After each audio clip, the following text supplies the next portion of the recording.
Hello friends, मैं लेके आ गई हूँ टैरोट का रीडिंग, जिसका टॉपिक रहने वाला है कि आपके नेक्स्ट 7 डेज कैसे रहेंगे। ये हम जानने की कोशिश करते हैं।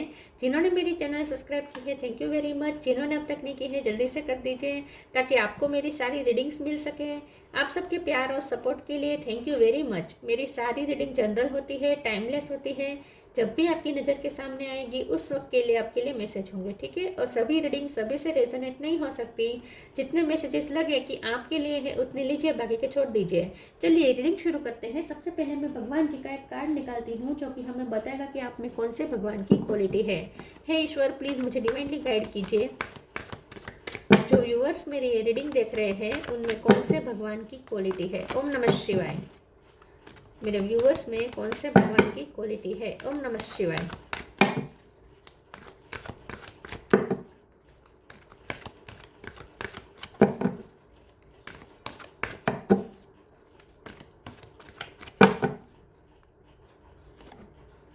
The Buddha, Lord of compassion, Buddha भगवान का कार्ड है आपके लिए। इसके बारे में बाद में बात करते हैं। पहले टेरो से देखने की कोशिश करते हैं कि आपके नेक्स्ट 7 डेज कैसे रहने वाले हैं।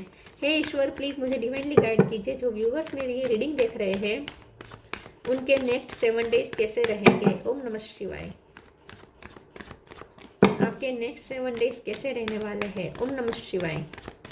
अगले 7 दिन कैसे रहेंगे। ओम नमः शिवाय।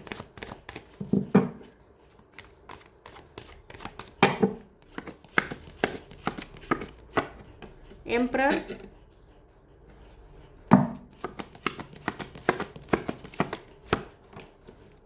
S of wand,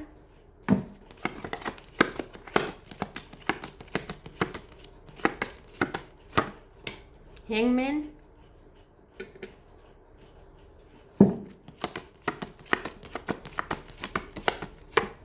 6 of pentacle,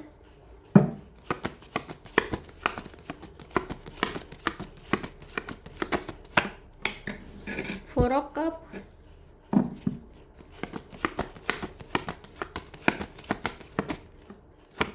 दो कार्ड आए हैं। 3 of sword, 3 of cup. 3 number important है। किसी का birth month birthday.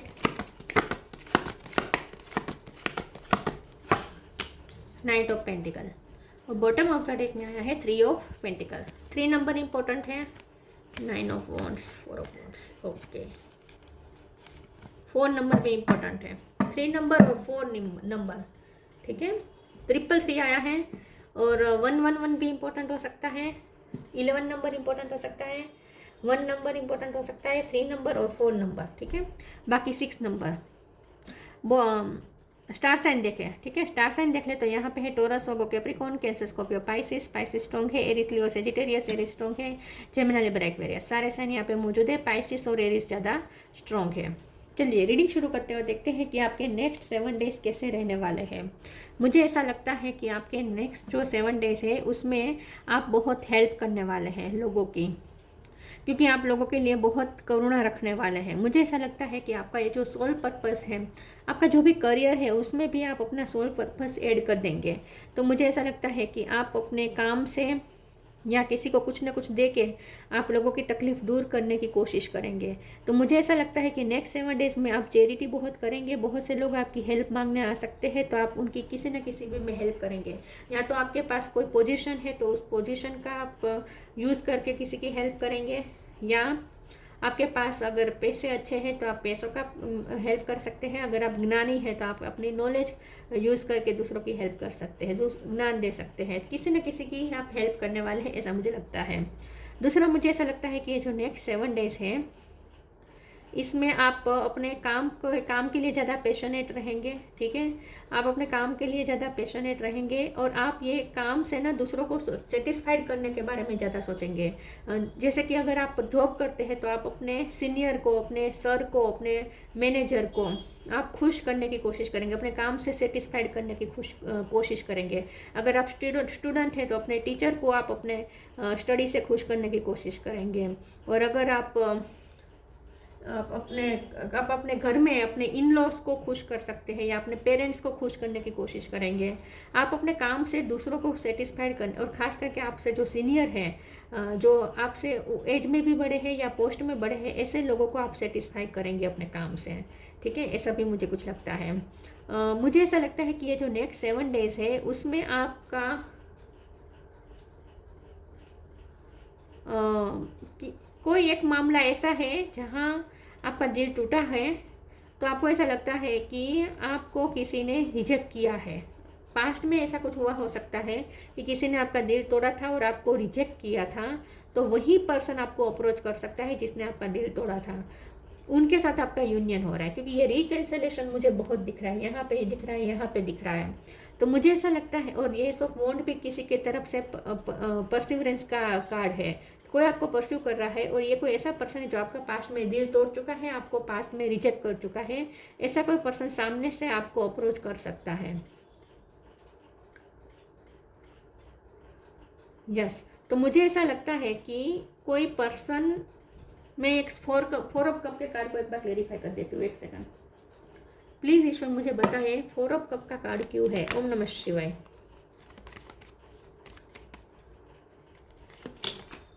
10 of sword, 7 of sword. Yes, definitely कोई आपको ना आपकी एनर्जी बहुत खा चुका है। कोई आपको बार बार इग्नोर करके, आपको नीचा दिखा के, आप में कमियां ढूंढ ढूंढ के, जिस पे आप बहुत ट्रस्ट करते थे उसने आपको बहुत नीचा दिखाया हो सकता है। आपकी एनर्जी बहुत ली है, आपको एनर्जेटिकली बहुत डाउन किया है। 6 ऑफ पेंटिकल फिर से आया है। तो मुझे ऐसा लगता है कि नेक्स्ट 7 डेज में जो भी पर्सन ने आपको पास्ट में बहुत दर्द दिए है, आपको बार बार रिजेक्ट किया है, आपकी एनर्जी बहुत खा चुका है जो पर्सन, वो पर्सन अब आपको परस्यू करेगा। ठीक है, ऐसा मुझे लगता है। मैं हैंगमैन के कार्ड को क्लेरिफाई कर देती हूँ। हैंगमैन का कार्ड क्यों है। ओम नमः शिवाय। 10 ऑफ वॉन्ड्स। तो मुझे ऐसा लगता है कि ये जो भी पर्सन है जो आपको आपकी पास्ट में एनर्जी सक कर चुका है, आपको धोखा दे चुका है या आपको बहुत तकलीफ दे चुका है, पेन दे चुका है, ऐसा कोई पर्सन आपको अप्रोच ज़रूर करेगा। लेकिन आप यस, वो पर्सन ना गिल्ट में आ रहा है। जो कोई आपको हर्ट कर चुका है ना, वो गिल्ट फील कर रहा है इस वक्त। उसकी ना कुछ अवेकनिंग चल रही है, क्योंकि हैंगमैन का कार्ड है। और उसे क्लेरिफाई करते हुए 10 ऑफ वॉन्ड्स, जिसे हम गिल्ट भी कह सकते हैं। तो मुझे ऐसा लगता है कि जो भी पर्सन आपको पास्ट में बहुत दर्द दे चुका है, ये कोई उम्र में बड़ा हो सकता है या कोई पोजीशन पे कोई बड़ा पर्सन हो सकता है, लेकिन ऐसा कोई आपको हर्ट कर चुका है, आपके दिल को तोड़ चुका है, आपको रिजेक्ट कर चुका है, आपकी एनर्जी बहुत खा चुका है, तो ऐसे कोई पर्सन को रियलाइजेशन हो रहा है और उसे गिल्ट खाया जा रहा है। उसके दिल पर बोझ है, वो अपना बोझ हल्का करने की कोशिश कर सकता है। तो ये पर्सन आपको अप्रोच कर सकता है। लिटरली माफ़ी नहीं मांगेगा, लेकिन आपको उनकी बातों से ऐसा लगेगा कि वो गिल्टी है। ठीक है, तो उसके साथ फिर वो फिर आपसे अच्छा कनेक्शन करने की कोशिश कर सकता है। ठीक है, आपको अप्रोच कर सकता है और आपको मनाने की कोशिश कर सकता है। फिर से वो आपके साथ रिश्ता अच्छा करने की कोशिश कर सकता है। Letting go,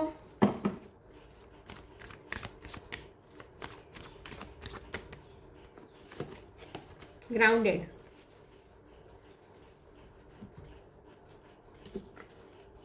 letting go, everything is needed out of control and God will hold it all, I can safely let go. तो यहाँ पे हैंगमैन का कार्ड, सरेंडर का भी कार्ड है। तो मुझे ऐसा लगता है कि नेक्स्ट 7 डेज में आप बहुत शांति चुनेंगे अपने लिए, आपको कॉन्फ्लिक्ट में जाना पसंद नहीं करेंगे। अगर वो पास्ट पर्सन जो आपको बहुत हर्ट कर चुका है, वो पास्ट पर्सन अगर फिर से लौटेगा तो भी आप उनके साथ अच्छे से ही बात करेंगे, आप उनके साथ आर्ग्यूमेंट अवॉइड करेंगे, आप उनसे पुरानी बातों को याद करके झगड़ा करना, ये सब आप अवॉइड करेंगे। आप शांति से उसके साथ डील कर लेंगे, क्योंकि आप नहीं चाहते कि अब कुछ आपकी लाइफ में हेवी एनर्जी हो। ठीक है, तो आप सब कुछ लेट गो करेंगे, आप उनकी गलती भी लेट गो कर देंगे। ठीक है, उन्हें माफ़ कर देंगे और आप बहुत ज़्यादा शांति को चुनेंगे अपने लिए। तो और आप सिचुएशन को कंट्रोल करने की भी कोशिश भी नहीं करेंगे। Grounded. Many of the most evolved beings on earth are regular folks living with joy, dignity and courage. तो मुझे ऐसा लगता है कि ये जो नेक्स्ट 7 डेज है, इसमें आप अपनी डिग्निटी मेंटेन रखेंगे। मतलब कि वो होता है ना कि अगर कोई पास्ट में आपको बहुत बुरा बोल चुका है, किसी के साथ आपका झगड़ा हुआ है, उसने आपको बहुत बुरा बोला है, फिर वो आपकी लाइफ से गया हो और उसके बाद वो वापस जब लौटे और आपसे फिर से अच्छे रिश्ते बनाने की कोशिश करें, तो सामान्यतः आप हम क्या करते हैं, हम वो पुरानी बातें फिर से छेड़ते हैं और झगड़ा करते हैं। तुमने ऐसा कहा था, तुमने ऐसा कहा था, तुमने ऐसा क्यों किया था, मुझे बहुत बुरा लगा था। हम ये सब ज़्यादा चूज़ करते हैं। आप ऐसा नहीं करेंगे। आप क्या करेंगे, आप शांति को चूज़ करेंगे, आप अपनी डिग्निटी मेंटेन रखेंगे, आप बड़ा दिल रख के उन्हें माफ़ कर देंगे। ठीक है, ऐसा मुझे लगता है। ग्राउंडेड के कार्ड से मुझे ऐसा लगता है बहुत जैसे धरती माँ बहुत कंपेशन रखती है सबके लिए, उन पे जो बोझ डालते हैं इंसान, लेकिन धरती माँ ने कभी किसी इंसान के साथ बदला नहीं लिया है। वो सबको अपना संतान ही समझती है धरती माँ। तो वैसे ही आप भी ऐसा करने वाले हैं। आप ना एकदम ग्राउंडेड रहेंगे, एकदम वाइज रहेंगे, मेच्योरिटी के साथ डील करेंगे और अपनी डिग्निटी को मेंटेन रखेंगे। आप किसी के साथ झगड़ा नहीं करेंगे, पुरानी बातें नहीं छेड़ेंगे, ऐसा मुझे लगता है। ओके, आगे क्लेरिफाई करते हैं। 1 सेकंड। आपके नेक्स्ट 7 डेज कैसे रहेंगे? तो बहुत ग्राउंडेड रहेंगे, बहुत वाइज रहेंगे आप।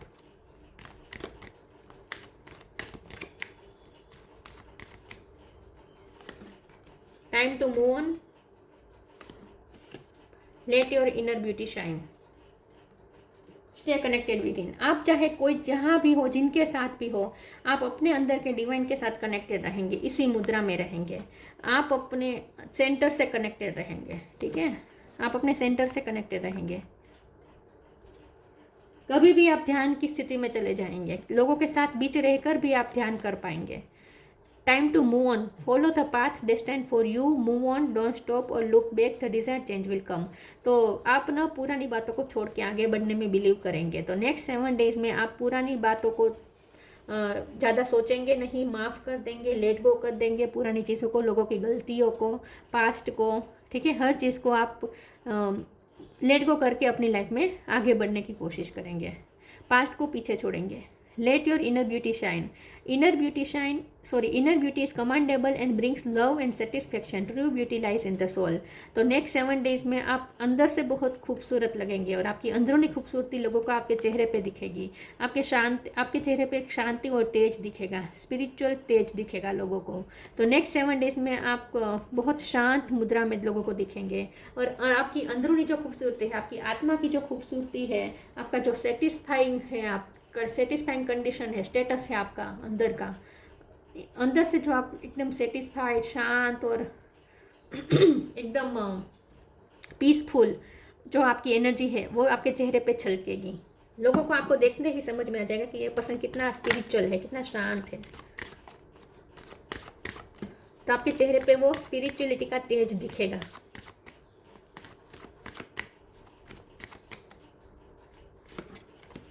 डिसिपेंटिंग,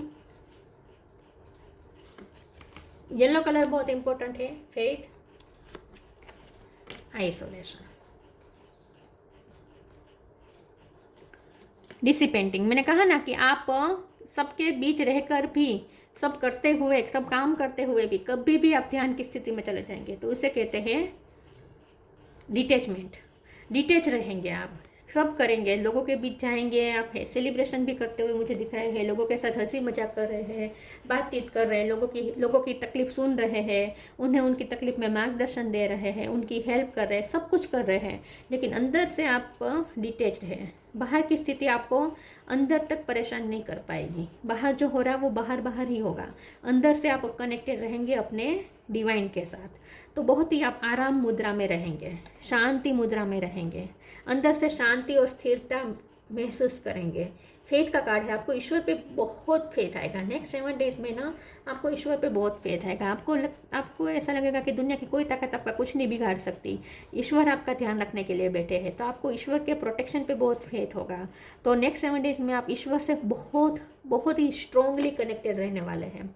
आइसोलेशन और अकेले रहना ज़्यादा पसंद करेंगे। हाँ, सोशलाइजेशन भी कर रहे हैं, लोगों के साथ मिल रहे, जुड़ रहे, काम कर रहे, सब कुछ कर रहे हैं, लेकिन अंदर से आप फिर भी अकेले हैं, सोलिट्यूड में है। आइसोलेशन ये अकेलापन नहीं है, ये सोलिट्यूड है। आप सोलिट्यूड को चुनेंगे अपने लिए। शांत रहना आप ज़्यादा चूज़ करेंगे अपने लिए।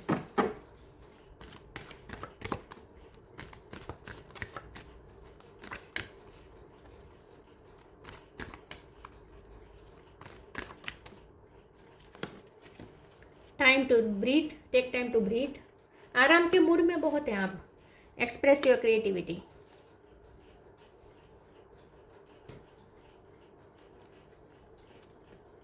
Take time to breathe. Thank you angels, I breathe with easy knowing you are here. देखिए आपको ईश्वर पे इतना फेथ है कि बाहर की सिचुएशन अगर बिगड़ी तो भी वो आपको अंदर से नहीं हिला पाएगी, आपको टेंशन में नहीं डाल पाएगी कोई भी सिचुएशन। आप फिर भी आप इजी ब्रीथ लेंगे, इजी रिलैक्स रहेंगे, क्योंकि आपको पता है कि ईश्वर बैठे हैं आपका ध्यान रखने के लिए। तो बहुत आपको ईश्वर पे बहुत फेथ है, बहुत सरेंडर कर रहे हैं आप ईश्वर को। Express your creativity. Thank you angel for helping me to express my inner creator. मैंने कहा ना, कोई आपकी हेल्प मांगने आ सकता है और ये ज़्यादातर मुझे सलाह के रूप में दिख रहा है। मुझे लगता है आप किसी को सलाह देंगे, अच्छी सलाह देंगे, आप किसी को एक्सप्रेस करके हेल्प करेंगे। तो आपका थ्रोट चक्र बहुत ओपन होगा और नेक्स्ट 7 डेज में आप अपने थ्रोट चक्र का यूज़ करके, अपनी आवाज़ का यूज़ करके, अपनी एक्सप्रेशन का यूज़ करके लोगों की हेल्प कर रहे हैं। तो मुझे ऐसा ही लगता है कि आप किसी को नॉलेज देंगे या किसी को सलाह देंगे। कोई आपसे सलाह मांगने आ सकता है और आप बहुत अच्छे से सलाह देंगे। अबंडेंस,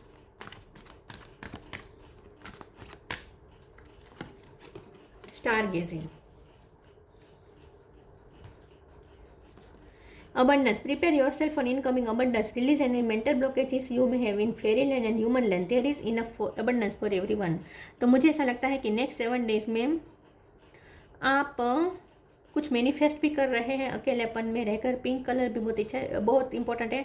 और कमल का फ्लावर आपके लिए बहुत इंपॉर्टेंट है। लोटस आपके लिए बहुत इंपॉर्टेंट है, ठीक है। लोटस से मुझे लक्ष्मी माँ भी बहुत याद आते हैं, तो लक्ष्मी माँ से आप कनेक्ट कर रहे हैं। और अबंडेंस का कार्ड तो आया ही है, तो नेक्स्ट 7 डेज में आप लक्ष्मी माँ से ज़्यादा कनेक्ट करेंगे। लक्ष्मी माँ की भी कृपा रहेगी आप पे, और आप मनी मैनिफेस्ट कर रहे हैं और बहुत सारा नॉलेज भी मैनिफेस्ट कर रहे हैं। तो ये अबंडेंस सिर्फ मनी नहीं है, हर तरह की क्वालिटी है। आपके अंदर की क्वालिटी बढ़ रही है, मुझे ऐसा लगता है आपके अंदर की स्किल बढ़ रही है। Star gazing. When you gaze at the stars you give yourself very focus, your intuition will flow more freely and reveal what you need to know about your situation. तो नेक्स्ट 7 डेज में आप ज़्यादा अकेले रहकर स्टारों को gauge करेंगे, स्टारों को देखेंगे और मैनिफेस्ट करने की कोशिश करेंगे। टूटता तारा देख के कुछ विश मांगेंगे, बहुत ही शांति में। ऐसा नहीं है कि आप किसी चीज़ के लिए डेस्परेट होकर मांग रहे हैं या मैनिफेस्ट कर रहे हैं, नहीं, बहुत शांतिपूर्ण आप मैनिफेस्ट कर रहे हैं या विश मांग रहे हैं। तो नेक्स्ट 7 डेज में आप बहुत ही अपने इंट्यूशन से भी कनेक्टेड रहेंगे, अपने इनर डिवाइन से कनेक्ट करेंगे और शांत रहेंगे। काम वाटर, जो पानी कितना शांत है, रात की जो शांति है उसे आप महसूस करेंगे। खास करके रात के टाइम में आप बहुत शांत हो सकते हो और आपको आकाश को देखना पसंद होगा रात के टाइम पे। तो ज़्यादातर आप अकेले रहना ही चूज़ करेंगे और अकेले रहकर आप बहुत शांति फील करेंगे अपने लिए। और कुछ मैनिफेस्ट भी कर रहे हैं, लेकिन स्टिलनेस, शांति शांति शांति। पूरी रीडिंग में एक ही शब्द है, शांति, stillness. Reflect on this moment with love, kindness and compassion. देखिए आप पूरे हफ्ते आप रिफ्लेक्ट करेंगे, सोचेंगे, अपने इंट्यूशन से कनेक्ट करेंगे, हर पल के बारे में सोचेंगे, लेकिन कैसे सोचेंगे? लव के साथ, काइंडनेस के साथ और कंपैशन के साथ। किसी के लिए कोई ग्रजिस नहीं, किसी के लिए कोई बुराई नहीं। कोई आपको पास्ट में इस हद तक तोड़ चुका है कि आपका दिल पूरी तरीके से तोड़ा है, चकनाचूर किया है, वो पर्सन वापस लौट रहा है आपकी लाइफ में, वो फिर से आपको अप्रोच कर रहे हैं, लेकिन फिर भी कोई ग्रजिस नहीं, कोई कंप्लेन नहीं, कोई पुरानी बातों को याद करके झगड़ा नहीं, आर्ग्यूमेंट नहीं, कुछ नहीं, अपने आप को सही साबित करने की कोशिश कुछ भी नहीं, बहुत शांति से और दूसरों के लिए कंपेशन रख के। वाह, तो बहुत शांतिपूर्ण रहने वाला है ये हफ्ता। The Buddha, non violence. मैंने कहा ना, आप किसी की तरह की हिंसा से दूर रहेंगे, मेंटल हिंसा भी नहीं करेंगे, मेंटली भी किसी के बारे में बुरा नहीं सोचेंगे नहीं। अटेनमेंट ऑफ निर्वाण, आप मोक्ष की तरफ जा रहे हैं, निर्वाण, आप लिबरेट रहेंगे, किसी के साथ अपने आप को जोड़ेंगे नहीं, दुनियावी वस्तुओं के साथ अपने आप को जोड़ेंगे नहीं। देखिए, डिटेचमेंट विथ वर्ल्डली टेम्पटेशन, दुनियावी टेम्पटेशन से आप डिटेच रहेंगे, डिसिपेंटिंग रहेंगे, अलग ही आपका एक जोन होगा, जहाँ कोई लालच नहीं, कुछ नहीं, वर्ल्डली चीज़ें आपसे दूर होगी। आप हायर सेल्फ से कनेक्ट करेंगे, आप हायर सोर्स से कनेक्ट करेंगे, कनेक्टेड रहेंगे हमेशा ये 7 दिन। Banishment of sorry readiness and ability to pass knowledge on to others. आप ना अपना देखिए, रेडीनेस एंड एबिलिटी, आपके पास एबिलिटी है और आप रेडी भी है अपना नॉलेज पास करने के लिए दूसरों की तरफ। तो डेफिनेटली कोई आपसे ज्ञान प्राप्त करने आएगा या सलाह प्राप्त करने आएगा और आप उनकी सलाह पर उन्हें सलाह देंगे, आप उनकी हेल्प करेंगे, तो आप कुछ एक्सप्रेस भी करते हुए मुझे दिख रहे हैं। तो यहाँ पे ऐसा नहीं है कि आप अकेले घर में बैठे हैं पूरा हफ्ता, नहीं, लोगों से मिल रहे हैं, बल्कि सामने से लोग आपको अप्रोच करेंगे, बार बार लोग अप्रोच करेंगे, और पुराना भी कोई व्यक्ति आपको अप्रोच करेगा जो आपको बहुत हर्ट कर चुका है। तो लोग तो आपसे मिलने आ रहे हैं, आप लोगों से अच्छे से मिल भी रहे हैं और कुछ अच्छा दे भी रहे हैं आप दूसरों को, लेकिन आपके अंदर की जो शांति है वो बनी रहेगी, वो आप किसी के लिए नहीं तोड़ेंगे शांति। ठीक है, तो ये थी रीडिंग। अच्छी लगी हो तो लाइक कीजिए, शेयर कीजिए। मिलते हैं नई वीडियो में, तब तक के लिए गुड बाय। ओम नमः शिवाय।